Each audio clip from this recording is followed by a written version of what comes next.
Hello students, welcome back to our YouTube channel education point coaching classes. And आज हम करेंगे worksheet number 83 of class 9th, जो कि chapter number 13 से है और ये रिविजनरी वर्कशीट है 46 की।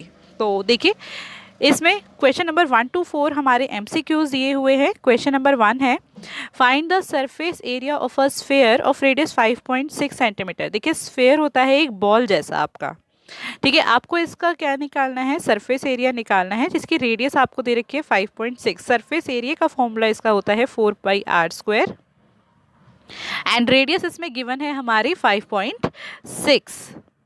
करेंगे इस क्वेश्चन को, रेडियस हमारे को दे दी गई है 5.6, सरफेस एरिया का फॉर्मूला हो गया 4πr²। इसके अंदर हम वैल्यू लगा देते हैं 4, पाई की जगह आ गया 22/7 एंड रेडियस थी 5.6। क्योंकि यहाँ पे r² है तो इसको 2 टाइम्स लिखेंगे, 5.6 इंटू 5.6।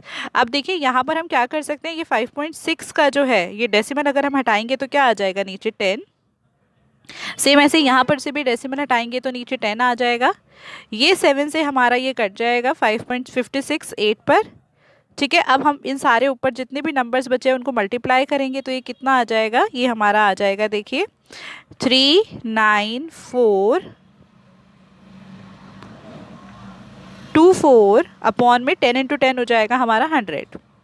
अब क्योंकि यहाँ पे 100 है, 2 जीरोज है, तो डेसिमल हमारा 2 नंबर के पहले मतलब यहाँ लग जाएगा। तो ये हमारा एरिया हो गया और ये इसका है सी पार्ट, तो इसका सी पार्ट एकदम करेक्ट ऑप्शन है। क्वेश्चन नंबर 2 में बोला है, find the total surface area of a hemisphere and a solid hemisphere. देखिए इन दोनों में फ़र्क क्या है, एक हेमिस्फेयर और एक सॉलिड हेमिस्फेयर का मतलब है, हेमिस्फेयर हो गया जैसे आपका एक बॉल होता है, एक बॉल को अगर आप आधी काट लेंगे, और एक बाउल जो एक कटोरी टाइप हो गया, ठीक है। और एक सॉलिड हेमिस्फेयर हो गया कि भाई ये जो ऊपर से ये पूरा बंद है, ये सॉलिड ऊपर से बंद किया हुआ है। तो हमें पता है कि इसका जो हेमिस्फेयर है इसका सरफेस एरिया तो होगा 2πr²। एंड ये जो है तुम्हारा, इसके अंदर देखो नीचे वाले पार्ट का तो हो गया 2πr²। ऊपर यहाँ पर एक और सर्कल आ गया ना, अगर आप मान लो एक कटोरी है उसको ढक रहे हो तो उस पर आप जो एक ढक्कन रखोगे उस सर्कुलर शेप का होगा, सर्कल का होगा, तो सर्कल का एरिया भी क्या होगा इस केस में ऐड हो जाएगा। तो ये कितना आ जाएगा आपका πr²। इन दोनों को आप ऐड करोगे तो ये कितना आ जाएगा 3πr²। रेडियस आपको इस पे दे रखी है 10 सेंटीमीटर, दोनों ही केसेस में रेडियस सेम है। तो हम इसके अंदर इन दोनों का सरफेस एरिया निकालेंगे। तो देखिए इसका सरफेस एरिया हो गया हमारा 2πr², जिसमें रेडियस 10 है। तो 2 पाई की वैल्यू क्वेश्चन में बोला है 3.14 यूज़ करनी है, इंटू में r हो गया 10 और r² था तो इसको 2 टाइम्स लिख लिया 10 को। यहाँ पर डेसिमल हटा के हमारा नीचे 100 आ गया। अब देखिए यहाँ पर ये 2 जीरो जो है ये पूरी इन दोनों से कट जाएंगे 10 से, तो ये 314 इंटू 2 बचा जो कि होता है 628। दूसरे केस में बोला था सॉलिड हेमिस्फेयर मतलब ऊपर से बंद है, तो इसका एरिया 3πr² हो गया था। तो 3 इंटू में पाई की वैल्यू लगा दी 3.14, इसके अंदर भी डेसिमल हटाएंगे तो नीचे हमारा 100 आ जाएगा और ये r² 10 इंटू 10 हो जाएगा। ये 2 जीरो से यहाँ पर भी ये दोनों नंबर्स कट गए। 314 को 3 से मल्टीप्लाई करेंगे देन आंसर विल बी 942। तो ये देखिए इसमें फर्स्ट वाले का एरिया आया 628, सेकेंड वाले का एरिया आया 942 और ये हमारा कौन सा ऑप्शन था, option number A. Option A is correct option. Question number 3 में बोला है, the surface area of a sphere is 5544 centimetre square, find its diameter. देखिए इस क्वेश्चन में आपको सरफेस एरिया दे दिया गया है, तो हम क्या करेंगे, फॉर्मूले से कंपेयर कर देते हैं। देखिए सरफेस एरिया आपको गिवन है 5544, सीधा हमने फॉर्मूले से कंपेयर किया तो इसका फॉर्मूला हमारा क्या हो जाएगा 4πr² इज इक्वल्स टू में हमने रख दिया 5544, 4 इंटू में पाई की वैल्यू लगा दी 22/7 into r² is equals to 5544। अब ये नंबर्स जो है ये r² के साथ क्या हो रहा है, मल्टीप्लाई, सामने जाके डिवाइड होंगे, तो ये जो 7 है ये जाके ऊपर मल्टीप्लाई हो जाएगा और 4 और 22 क्या हो जाएंगे, नीचे डिवाइड हो जाएंगे। अब देखिए इन्हें किस तरीके से काटा है, पहले हम इस 22 को काटेंगे 11 की टेबल से, ये 2 आ जाएगा और यहाँ पर अगर हम इसको काटेंगे तो ये 11 5 ज़ा 55, 0 11 4 ज़ा 44 हो जाएगा। इसके बाद इस 2 से इसको काटा हमने यहाँ पर ये 2 कट गया पूरा, इधर 1 आ गया, और इसको काटेंगे अगर 2 से तो ये आ जाएगा 252। इसके बाद इस 4 से हमने इस 252 को काटा तो ये हमारा आ गया 63। अब देखिए R square is equals to में हो गया 63 into 7, R square is equals to हो गया 441, इनको मल्टीप्लाई कर दिया, आर हो जाएगा हमारा अंडर रूट 441। 441 किसका स्क्वायर होता है? 21 का। हमें इसके अंदर निकालना था डायमीटर। देखिए डायमीटर क्या होता है? रेडियस का डबल, तो 2 इंटू आर हो जाएगा, इसका मतलब 2 इंटू 21, क्योंकि रेडियस आपकी 21 निकल कर आई है, इन दोनों को मल्टीप्लाई करेंगे तो ये कितना आ जाएगा? 42 सेंटीमीटर, जो कि आपका ऑप्शन बी है। इसका मतलब ऑप्शन बी इसका करेक्ट ऑप्शन है। क्वेश्चन नंबर 4 में बोला है assuming the earth is earth to be a sphere, कि एक अर्थ है जो कि स्फेयर की साइड स्फेयर है और इसका रेडियस दे रखा है 6370 kilometre. How many square kilometres is the area of the land? आपको निकालना है लैंड का area if 3/4 of earth surface is covered by water. यहाँ पर आप एक चीज़ को समझ लीजिए, अगर भाई ये बोला है कि एक अर्थ है, ठीक है, अर्थ की शेप है आपकी स्फेयर, और ये बोल दिया है कि इसके अंदर आपका 3/4 वाटर है, तो कितना लैंड होगा? भाई अगर हम टोटल मान के चलते हैं कि एक्स हमारा अर्थ का एरिया है, इसमें 3/4 अगर वाटर है तो एक्स में से हमने 3/4 ऑफ एक्स माइनस कर देंगे तो हमें पता चल जाएगा कितना लैंड है इसमें। इसका आप एलसीएम लेंगे तो ये आ जाएगा आपका 4, यहाँ पर आपका हो गया 4x minus 3x is equals to 1/4x। भाई अगर 3/4 पार्ट इसका क्या है? वाटर से घिरा हुआ है, इसका मतलब 1/4 पार्ट में क्या है? लैंड होगा। तो आपको इसी पार्ट का क्या निकालना है? एरिया निकालना है। तो इसमें रेडियस आपको दे रखी है 6370, आपको पता है एक स्फेयर का एरिया क्या होता है? 4πr²। अब देखिए इसमें रेडियस ऑफ अर्थ आपका हो गया 6370 किलोमीटर, एरिया ऑफ अर्थ हम निकालेंगे 4πr² से, क्योंकि स्फेरिकल शेप है।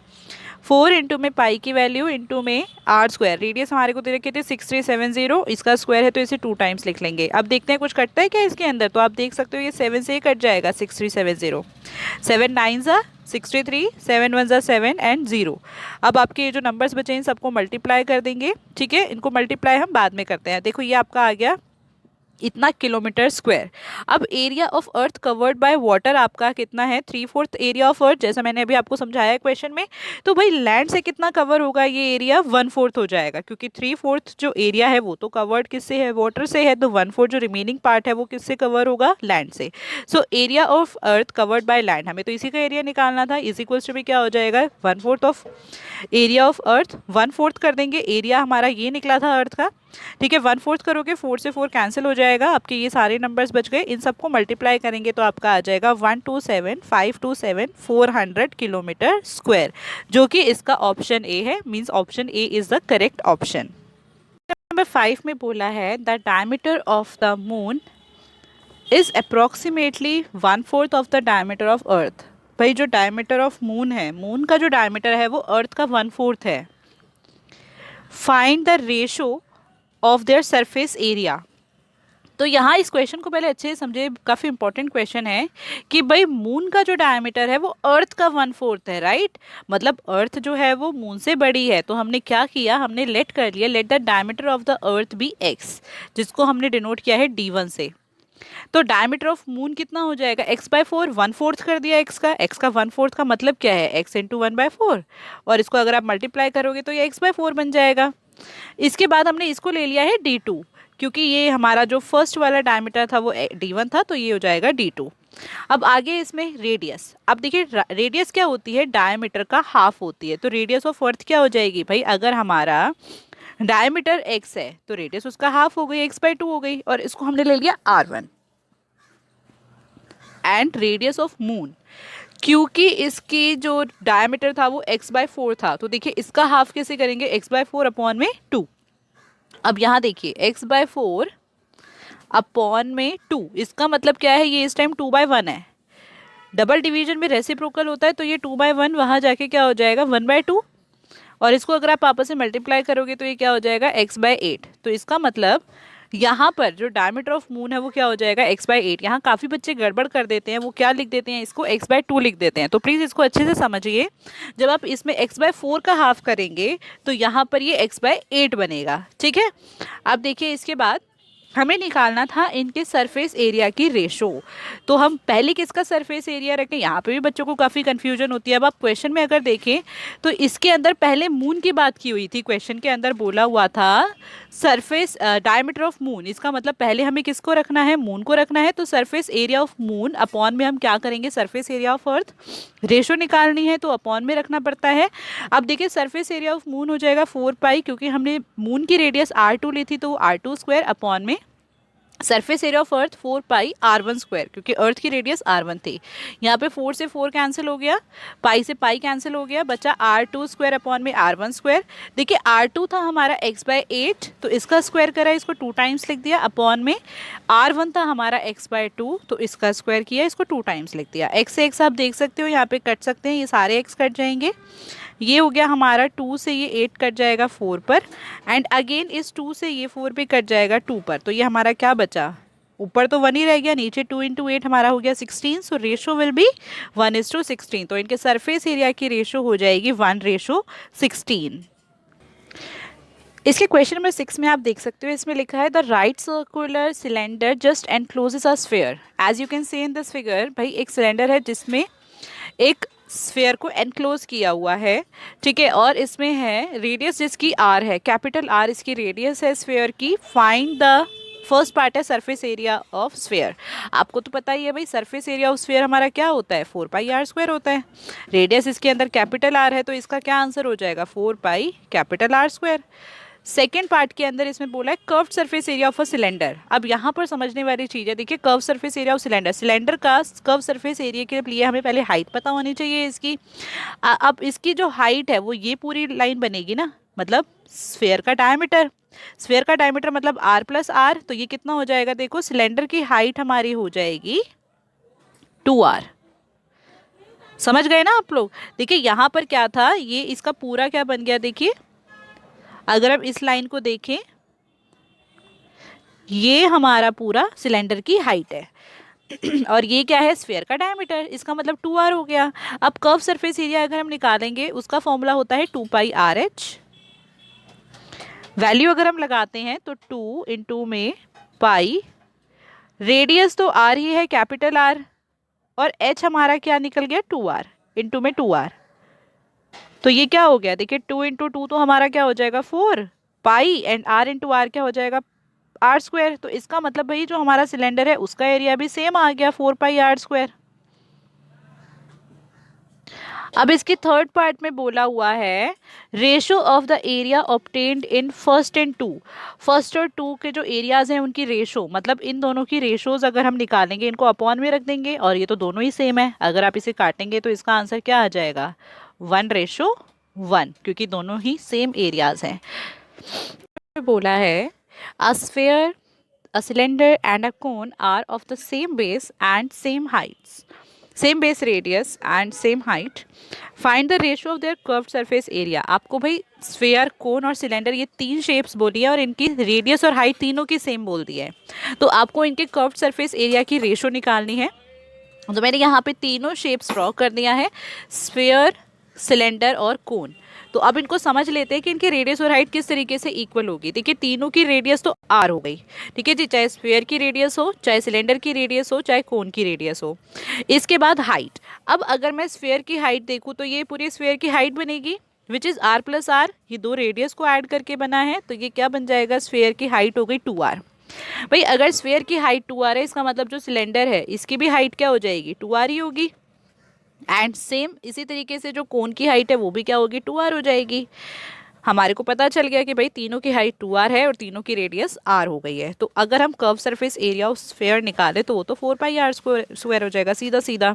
इसका फॉर्मूला यही होता है। अगर हम curve surface area of cylinder निकालते हैं तो देखिए इसके अंदर क्या आएगा हमारा, हमें पता है ये होता है 2πRH। 2 × में पाई, पाई की वैल्यू तो हमें लगानी नहीं है, हम एज इट इज छोड़ देते हैं, R एज इट इज आ गया और H की जगह पर क्या आ जाएगा, 2R। 2 × 2 हमारा हो जाएगा 4 pi as it is, and R × R हो जाएगा R², 4πR²। Curve surface area of cone होता है πRL। तो इसके लिए हमें पहले एल निकालना पड़ेगा। एल हम कैसे निकालेंगे, देखिए हमें पता है ये रेडियस है और ये हाइट है, तो एल का फॉर्मूला होता है under root R square plus H square is equals to में हो जाएगा, देखिए under root R square plus में एच की जगह पर क्या आ जाएगा हमारा 2r, 2r होल स्क्वायर हो जाएगा। 2r का होल स्क्वायर अगर हम करेंगे तो ये 4r स्क्वायर आ जाएगा। आप आर स्क्वायर और 4r स्क्वायर को ऐड करोगे तो कितना आ जाएगा आपका 5r स्क्वायर। अब क्योंकि 5 एक प्राइम नंबर है तो वो तो रूट से हमारा बाहर आएगा नहीं, तो रूट 5 और आर स्क्वायर का अगर हम रूट निकालते हैं, देखिए अगर हम आर स्क्वायर का रूट करते हैं तो हमारा क्या आंसर आता है, आर आ जाता है, स्क्वायर से रूट कट जाता है, तो ये हमारा क्या आंसर आ जाएगा, एल हमारा आ गया रूट 5r। तो अब हम इसमें कर्व सरफेस एरिया ऑफ कोन निकालते हैं। कर्व सरफेस एरिया ऑफ कोन क्या हो जाएगा, पाई आर इंटू एल, एल की जगह पर आ गया रूट 5r, तो ये हमारा बन गया root 5 pi R into R हमारा बन गया रूट 5 पाई आर स्क्वायर। अब हमारे पास स्फीयर का surface area 4 pi R square है, सिलेंडर का सरफेस एरिया भी 4 पाई आर स्क्वायर है, और हमारा जो कोन है उसका सरफेस एरिया है रूट 5 पाई आर स्क्वायर। हमें इसकी रेशो निकालनी है, तो रेशो के लिए हम तीनों को कंपेयर कर देते हैं, तीनों के सरफेस एरियाज को। तो देखिए क्या आता है हमारा 4 pi R square ratio 4 pi R square ratio 5 root 5 pi R square.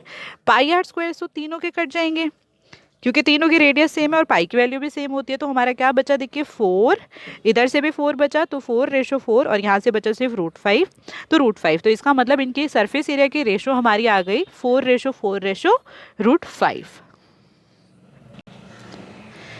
Question number 8 के अंदर बोला है show that the surface area of a sphere is same as that of the lateral surface area of a right circular cylinder that just encloses the sphere। आपने question number 6 में जो किया था बिल्कुल सेम वही चीज़ है, बस इसको थोड़ा सा घुमा के दे दिया है।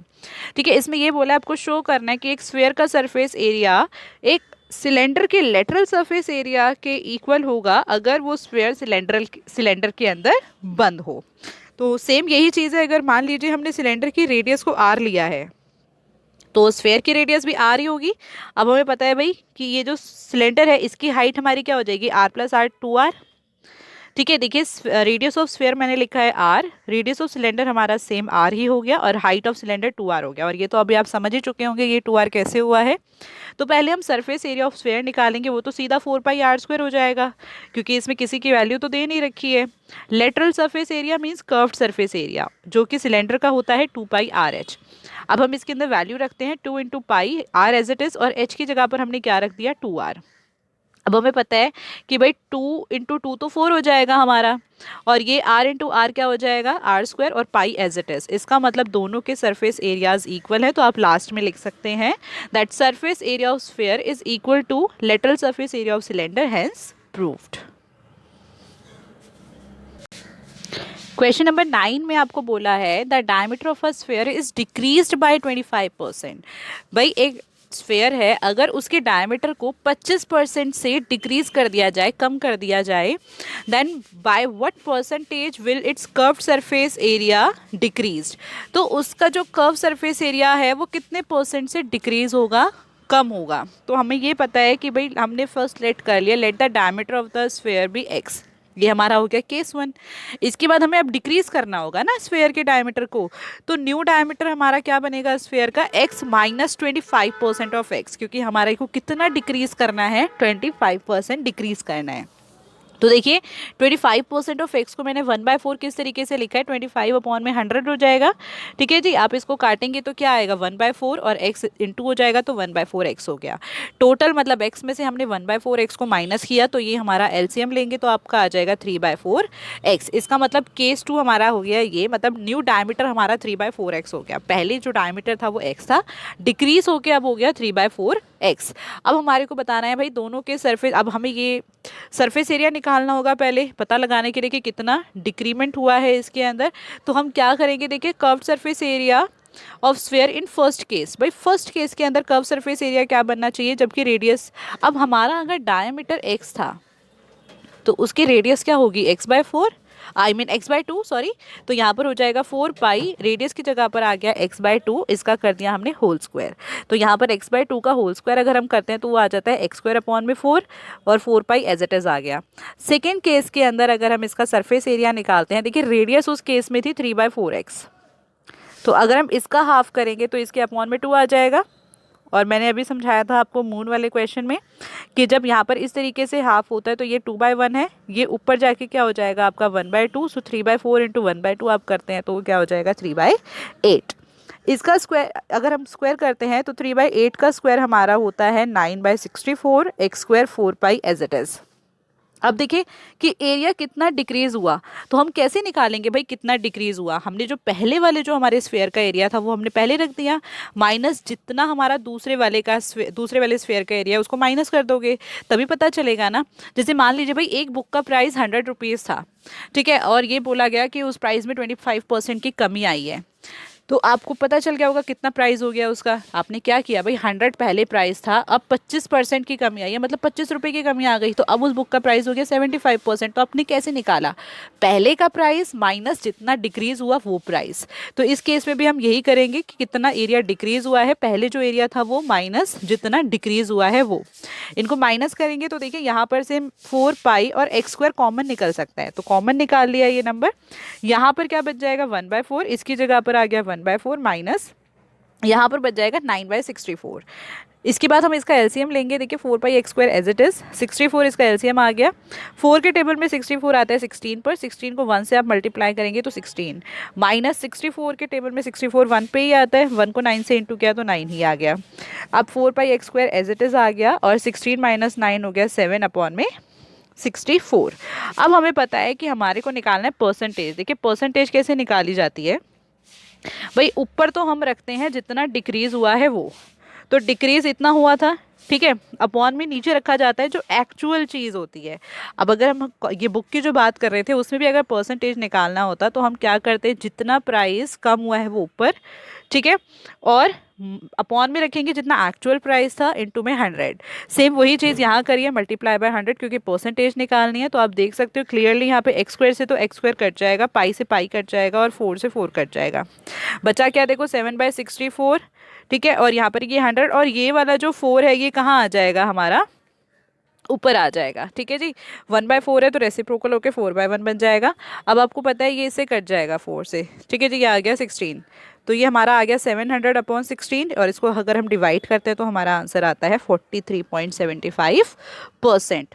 मतलब कितना परसेंट डिक्रीज होगा, 43.75% से डिक्रीज हो जाएगा इसका एरिया। क्वेश्चन नंबर 10 में बोला है the internal and external diameter of a hollow hemispherical vessel. Hollow मतलब होता है खोखला, ऊपर से खुला हुआ, ठीक है। अब इसके अंदर ये बोला है कि भाई इसका इंटरनल और एक्सटर्नल डायमीटर आपको दे रखा है 24 एंड 25। आप इस फिगर को देख ही सकते हो, इंटरनल और एक्सटर्नल आपको समझ आ ही रहा होगा। ये तो इसका देखिए इंटरनल पार्ट है। अगर मैं इसको थोड़ा सा बड़ा बनाती हूँ इस फिगर को, ये देखिए,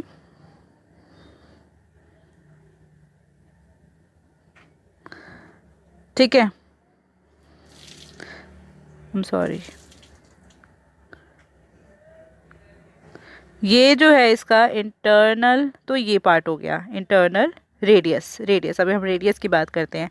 और अगर हमें एक्सटर्नल देखना है तो एक्सटर्नल रेडियस इसका ये पूरा बाहर तक जो टच करेगा ये एक्सटर्नल पार्ट हो जाएगा, ठीक है। तो इसमें बोला एक्सटर्नल और इंटरनल दोनों डायमीटर्स आपको गिवन है, ठीक है।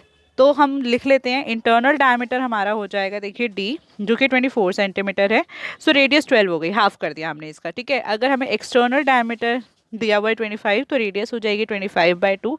एक्सटर्नल वाले को कैपिटल आर से डिनोट कर लिया है और ये हो जाएगा 12.5। अब आगे इसके अंदर क्वेश्चन में बोला है भाई आपको निकालना क्या है, the cost of painting 1 square centimetre of the surface इस 5 पैसा। भाई अगर ये बोला हुआ है कि कॉस्ट ऑफ पेंटिंग जो है 1 स्क्वायर सेंटीमीटर को पेंट करने का कॉस्ट 5 पैसा है, ठीक है, तो आपको टोटल कॉस्ट निकालनी है वेसल को ऑल ओवर पेंट करने की कितनी कॉस्ट होगी। तो हम पहले वेसल का एरिया निकालेंगे, उसके बाद ही हम कॉस्ट निकाल पाएंगे। हमें पता है कॉस्ट का एरिया होता है एरिया इंटू, कॉस्ट का फॉर्मूला होता है एरिया इंटू रेट। तो हम सबसे पहले वो निकाल लेते हैं कि भाई इसका एरिया कितना होगा। तो total surface area is to be painted will be, यहाँ पर ये क्या है भाई, ये तो हमारा है कर्व सरफेस एरिया, जो कि हम एक्सटर्नल का कर्व सरफेस वो करेंगे पेंट। ये हमारा हो जाएगा इंटरनल, भाई पेंट तो अंदर से भी करेंगे ना आप उसको, तो ये इंटरनल वाले का कर्व्ड सरफेस एरिया हो गया।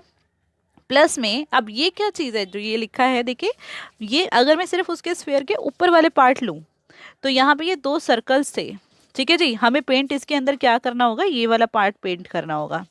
तो ये कैसे निकलेगा, अगर आप बड़े वाले सर्कल के एरिया में से छोटे वाले सर्कल को माइनस करेंगे तभी तो हमारा ये एरिया निकलेगा ना। अब बड़े वाले सर्कल की जो रेडियस थी भाई वो तो हमारी कैपिटल आर थी, एंड हमें पता है छोटे वाले सर्कल की जो रेडियस थी वो थी हमारी स्मॉल आर। तो हमारा एरिया क्या बनना चाहिए, पाई बड़े वाले सर्कल का एरिया हो जाएगा पाई आर स्क्वायर, और छोटे वाले सर्कल का एरिया हो जाएगा minus pi small R square. तो इसमें से कुछ कॉमन निकलता है क्या, you can see pi common निकल सकता है, अंदर क्या बच जाएगा R square minus R square, और यही यहाँ पर लिख दिया है। अब हम वैल्यू डाल देते हैं इसके अंदर। देखिए तीनों में से अगर देखा जाए तो तीनों में से पाई कॉमन आ सकता है, तो हमने तीनों केसेस में से पाई कॉमन निकाला, तो यहाँ तो रह गया, देखिए पाई हटा दिया तो 2r², यहाँ पर रह जाएगा 2 स्मॉल आर स्क्वायर, और यहाँ पर क्या रह जाएगा, इसको इससे इंटू करा, पाई हटा दो अब पूरा, तो ये रह गया अंदर सिर्फ R square minus R square. अब देखिए 2r² और r² तो ऐड हो रहे हैं, तो ये क्या बन जाएगा 3r², और 2r² में से ये स्मॉल आर स्क्वायर माइनस करोगे तो सिर्फ r² रह जाएगा। अब हम इससे वैल्यूज डालते हैं, देखिए पाई की वैल्यू हो गई 22/7, ब्रैकेट 3 इंटू कैपिटल आर जो थी हमारी एक्सटर्नल रेडियस थी वो थी 12.5 इंटू 12.5 हो जाएगा क्योंकि स्क्वायर लिखा हुआ है, प्लस स्मॉल आर हमारी इंटरनल रेडियस थी जो कि 12 इंटू 12 हो जाएगी 144। अब 22/7, अब देखिए इन तीनों को मल्टीप्लाई करेंगे तो हमारा क्या आंसर आएगा 468.75, प्लस में 12 इंटू 12 किया तो हमारा आ गया 144। अब हमने इन दोनों को ऐड कर लिया, तो यहाँ पर इन दोनों को ऐड करने के बाद हमारा आ गया 612.75, और बाहर 22/7 एज इट इज़ आ जाएगा। अब यहाँ पर इनको मल्टीप्लाई करके अगर आप डिवाइड करते हो तो हमारा जो एरिया है वो कितना आ गया, वेसल का 1925.78 सेंटीमीटर स्क्वायर हमारा एरिया आ गया। इसके बाद हमें कॉस्ट निकालनी थी, वो भी पर पैसा के हिसाब से, तो कॉस्ट ऑफ पेंटिंग का एरिया हमारा वो फॉर्मूला होगा एरिया इंटू रेट। भाई एरिया तो ये दे रखा है पर उसने बोला था 5 पैसा, तो पैसा को भी तो रुपीज़ में कन्वर्ट करोगे ना, तो इसके अपॉन में क्या आ जाएगा 100। अब हम क्या करेंगे इनको आपस में, पहले यहाँ पर आप चाहो तो इसको क्या कर सकते हो, डेसिमल हटा सकते हो इसका, ठीक है, डेसिमल अगर हम हटाएंगे तो यहाँ पर नीचे क्या आ जाएगा 100। अब ऊपर वाले दोनों नंबर्स को मल्टीप्लाई करके यहाँ पर नीचे क्या लगा देंगे 10,000 हो जाएगा नीचे, तो उसी हिसाब से अगर हम इसका आंसर निकालेंगे तो वो कितना आ जाएगा 9629 4 टाइम 2 टाइम्स 0, और नीचे तुम्हारा हो गए 4 टाइम्स 0 मतलब 10,000। अब इसमें कहाँ लगेगी डेसिमल, देखिए 4 जीरोज है तो पीछे से 4 नंबर देखिए और डेसिमल लगा दिया, मतलब 96.29, ये इसकी कॉस्ट हो गई। क्वेश्चन नंबर 11 में बोला है a wooden toy is in the shape of a cone surmounted on a hemisphere. भाई एक वुडन टॉय है जो कि कोन की शेप का है, जो किसके ऊपर रखा हुआ है, हेमिस्फेयर के ऊपर रखा हुआ है। तो आप देख सकते हो इस फिगर के अंदर यहाँ पर हेमिस्फेयर और हेमिस्फेयर के ऊपर क्या रखा हुआ है, कोन रखा हुआ है। The diameter of the base of the cone is 16। भाई अगर डायमीटर 16 है के अंदर, तो यहाँ पे दोनों का सेम ही रेडियस होगा क्योंकि दोनों जुड़े हुए हैं आपस में, तो हेमिस्फेयर की और कोन की रेडियस 8 हो जाएगी। आगे इसमें बोला है हाइट जो है इसकी 15, मतलब कोन की हाइट आपको दे रखी है 15। हमें निकालना है find the cost of painting the toy at the rate of ₹7 पर 100 सेंटीमीटर स्क्वायर। आपको कॉस्ट निकालनी है, कॉस्ट से पहले एरिया निकालेंगे, तो आप इस फिगर के अंदर साफ साफ देख पा रहे हो इसमें दो शेप्स जॉइंट हो रही है which is hemisphere and a cone. तो हमें इसका जो सरफेस एरिया पेंट करना होगा वो कैसा होगा, देखिए हेमिस्फेयर और कोन अगर आपस में जॉइंट है इसका मतलब हेमिस्फेयर और कोन दोनों हॉलोड है, खुले हुए हैं नीचे से तभी तो ज्वाइन किया हुआ है, तो दोनों के कर्व सरफेस एरिया लगेंगे, curve surface area of hemisphere plus curve surface area of कोन। ठीक है, अब इसके लिए हमारे को पहले curve surface area of cone होता है पाई आर एल, तो एल पता लगानी पड़ेगी। एल कैसे निकलेगी, देखिए एल हो गया √r² प्लस h², वैल्यू हम अगर इसमें लगाते हैं तो ये हो जाएगा √r, हमें दे रखा है 8, तो ये 8² प्लस h था 15 8² हो गया 64 प्लस 15² हो गया 225। इन दोनों को हम ऐड करेंगे तो ये आ जाएगा 289 √289। 289 किसका स्क्वायर होता है 17 का, इसका मतलब भाई स्लांट हाइट हमारी निकल कर आ गई 17। सरफेस एरिया ऑफ टॉय था हमारा curve surface area of hemisphere मतलब 2πr² plus curve surface area of कोन मतलब πrl। अब हमें पता है इसमें से अगर हम कॉमन निकाले तो देखो दोनों में पाई आ रहा है और आर दोनों की सेम है तो आर भी कॉमन आ सकती है। अंदर क्या बचेगा, इसमें से 2 और एक आर आ जाएगा क्योंकि एक आर तो बाहर जा चुका है और इसके अंदर से तो ये दोनों ही बाहर जा चुके हैं, तो बचा क्या, सिर्फ एल। अब हम इसके अंदर वैल्यूज डाल देते हैं। तो देखिए पाई पाई की वैल्यू 22/7 हो जाएगी हमारी, और यहाँ पर रेडियस हमारी थी 8, तो हमने रेडियस की जगह पर लिख दिया 8 ब्रैकेट में 2 इंटू आर मतलब 2 इंटू में 8 प्लस में एल हमारा 17 निकला था। तो 22 इंटू 8 अगर हम मल्टीप्लाई करेंगे तो ये 176 आ जाएगा अपॉन में 7 ब्रैकेट में 2 8 जा 16 प्लस में 17, तो ये हमारा आ गया 176 अपॉन में 7। इन दोनों को ऐड किया तो ये आ गया 33। अब हमें पता है कि हमारा क्वेश्चन अभी भी रिमेनिंग है नीचे, तो हमने इसको पूरा सॉल्व नहीं किया क्योंकि अभी हमें आगे क्या निकालनी है, इसमें कॉस्ट निकालनी है, cost of painting of the toy. तो देखिए इसमें जो कॉस्ट बोली थी वो बोली थी 7 रुपीज़ पर 100 सेंटीमीटर स्क्वायर के हिसाब से। तो 7 पर 100 का मतलब तो ये हो गया 7/100। यहाँ पर हमने एरिया रख दिया इसका 176/7 इंटू 33 और यहाँ पर हो गया हमारा इंटू में 7/100। अब देखिए 7 से ये तो 7 कट गया पूरा पूरा, ये बच गया 176 इंटू 33 अपॉन में 100। इनको हम मल्टीप्लाई करेंगे तो ये आ जाएगा 5808/100। अब दो जीरोज़ है ना, तो पीछे से 2 नंबर देख के डेसिमल लगा दिया, तो इसका मतलब इसकी कॉस्ट आ गई 58.08 रुपीज़।